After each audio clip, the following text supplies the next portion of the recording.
video of Ghislaine Maxwell's testimony today. Appearing remotely from her so-called Club Fed minimum security prison camp in Texas, she had nothing to say beyond this. I invoke my Fifth Amendment right to silence. The answer to that is yes also. So just as her lawyer, I'll tell you yes, that's her. That's 11 times in all, invoking her Fifth Amendment right, which was widely expected. Not expected, however, was her message to the president offering to speak, quote, fully and honestly if granted clemency by President Trump. The offer, including that promise, came in a statement from her attorney, who added that his client would clear both the president and former President Clinton of any wrongdoing. Also today, lawmakers got their first look at unredacted items from the Epstein files, with some coming away skeptical about the names the Justice Department has chosen to conceal. What I saw that bothered me were the names of at least 6 men that have been redacted that are likely incriminated by their inclusion in these files.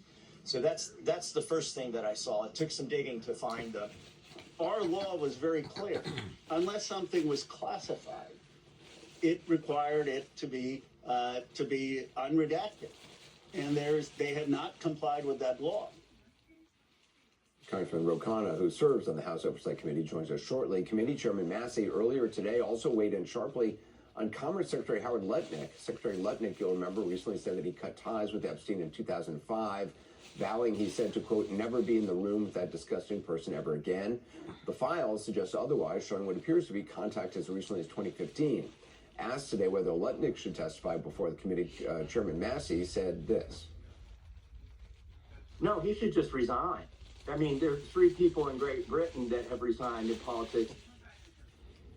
Also, the former Prince Andrew today got one more thing to worry about. His brother King Charles is reportedly ready to support police in their investigation, British police in their investigation and report in the files that Andrew allegedly shared confidential material with Epstein during his role as UK trade envoy.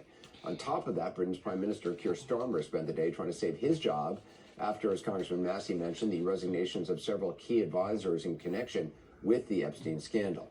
Joining us now, California Democratic Congressman Ro Khanna sits on the House Oversight Committee, sat in on the Maxwell testimony, and viewed some of the unredacted files today. So, Congressman, what are your biggest takeaways after viewing some of those unredacted documents?